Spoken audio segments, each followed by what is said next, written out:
This is VOA News. Via remote, I'm Marissa Melton. Top U.S. health officials warned Americans on Sunday that the United States will face a shocking coronavirus death toll in the coming week as the pandemic continues to ravage the country. U.S. Surgeon General Jerome Adams said Sunday this is going to be the hardest and saddest week of most Americans' lives as the pandemic's death toll spikes to unprecedented heights during the peak of the outbreak in the United States. Dr. Anthony Fauci, director of the National Institute of Allergy and Infectious Diseases, said bluntly on Sunday that the extent of the death toll may be shocking to some. The United States has already recorded more than 9,100 deaths and 321,000 confirmed cases of coronavirus, with officials predicting that eventually 100,000 to 240,000 could die from the pandemic. Models of the advance of the virus show the death toll increasing sharply in the next 7 to 9 days. Roughly 25% of the world's 1.2 million COVID-19 cases have been reported in the United States, according to Johns Hopkins University. Spain has reported the second highest number of cases with over 130,000. It plans to extend its nationwide lockdown by 15 more days until April 26th. Spanish Prime Minister Pedro Sanchez said Saturday he would ask Parliament to extend lockdown measures for the second time, after first extending them to April 11th. Italy has recorded the highest death toll in the world from COVID-19. It's seen more than 11,000 of its medical workers infected by the virus, according to its National Institutes of Health. China reported 30 new cases of the virus on Sunday, 25 of them coming from overseas. In past weeks, China has reported no new community infections, meaning the virus has peaked there. This is VOA News.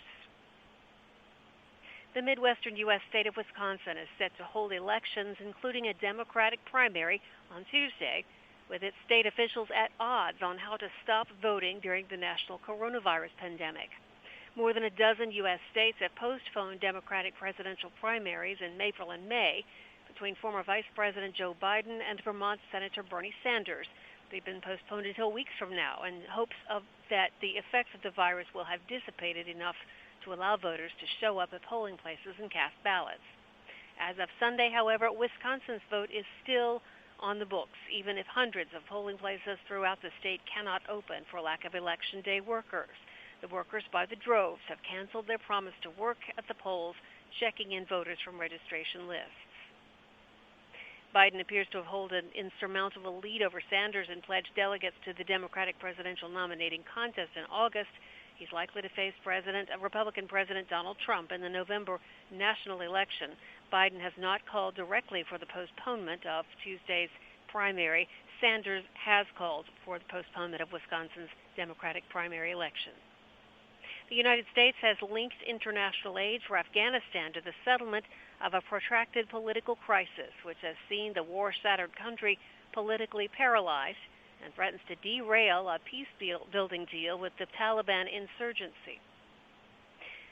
Separately, an American military spokesman has rejected insurgent allegations it was violating terms of the U.S. Taliban deal signed on February 29th. Political stalemate between President Ashraf Ghani and his chief rival, Abdullah, stems from the disputed September 28th Afghan election. The National Election Commission has declared Ghani as the winner, but both candidates held rival presidential inaugurations early last month. This is VOA News.